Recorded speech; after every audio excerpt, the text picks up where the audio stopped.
જે સનાતન ધર્મની જે આપણે ભારત દેશમાં જન્મ્યા છે તો આપણી ફરજ છે કે આપણે રાષ્ટ્રને વફાદાર રહેવું પડે. રાષ્ટ્રને વફાદાર રહેવાથી આપણો ધર્મ હચવાય. જ્યાં સુધી રાષ્ટ્ર નહીં હોય તો તમે ધર્મ, નીતિ, નિયમ કરી જ નહીં શકો. એટલે રાષ્ટ્ર ભાવના આપણામાં હોવી જોઈએ.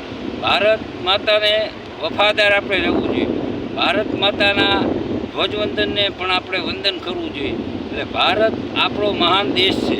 એટલે ભારત ભૂમિમાં આવી અને પછી બીજું કાર્ય છે મા બાપની સેવા, અને ત્રીજું કાર્ય છે સંત સાધુની સેવા, અને ચોથું કાર્ય છે તમારા આત્માને તમારે ઓળખવાના. ભક્તિ ભજન કરી અને હું કોણ છું ઓળખવાનું છું, હું ક્યાંથી આવ્યો અને ક્યાં સુધી આ પૃથ્વી લોકમાં રહેવાનો છું એવું દૃઢ કરી અને હરિભજન કરવું જોઈએ.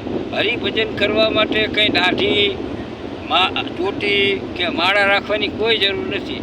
તમારું મન તમારે પરમાત્મામાં રાખવાનું છે. પરમાત્માનું મન રાખી અને તમારા કર્તવ્ય કર્મનું તમારે પાલન કરવાનું છે. કર્તવ્ય કર્મ મૂકી અને કંઈ જંગલમાં જઈને સાધુ બનવાની જરૂર નથી, પણ સંસારમાં રહીને સીધા બનો. સંસારમાં રહીને સીધા બનશો તો તમારું મનુષ્ય જન્મ સાર્થક થશે.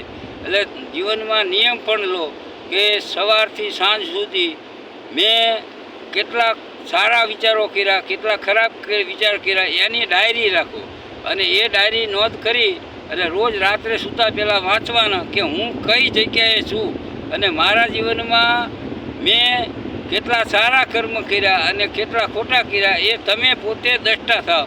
અને તમારા મન, બુદ્ધિ, ચિત્તને શિખામણ આપી અને આધ્યાત્મિક માર્ગ તરફ તમે પ્રગતિ કરવા માટેના પ્રયત્નો કરો, પુરુષાર્થ કરો.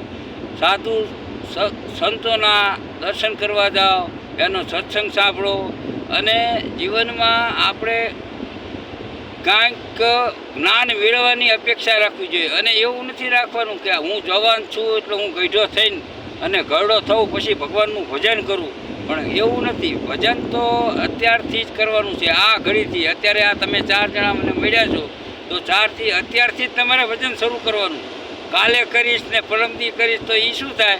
આજ તમે નક્કી કરો અને દિવસે નક્કી કરો અને બપોર થાય ખાવું ને આજે હું જાઉં કે હવે કાલ કરીશ, અને કાલ કરીશ તો કાલે 8 થાય એટલે આજ કરું કાલ કરું. દિવસો વીતી જાય છે, જિંદગી ઓછી થાય છે. એટલે જીવનમાં પરમાત્મા અને ભજન વિના તમને સુખ નહીં મળે. એટલે સાચું સુખ જોતું હોય તો પરમાત્મા ભજન સિવાય તમને સાચું સુખ મળશે નહીં. એટલે ભગવાનની શરણાગતિ, સંપૂર્ણ સમર્પણ ભાવ અને નામ સ્મરણ લઈ અને તમારું જીવનનું કલ્યાણ કરો. એ જ અર્જુનના બોલો શ્રી રામચંદ્ર ભગવાન કી જય.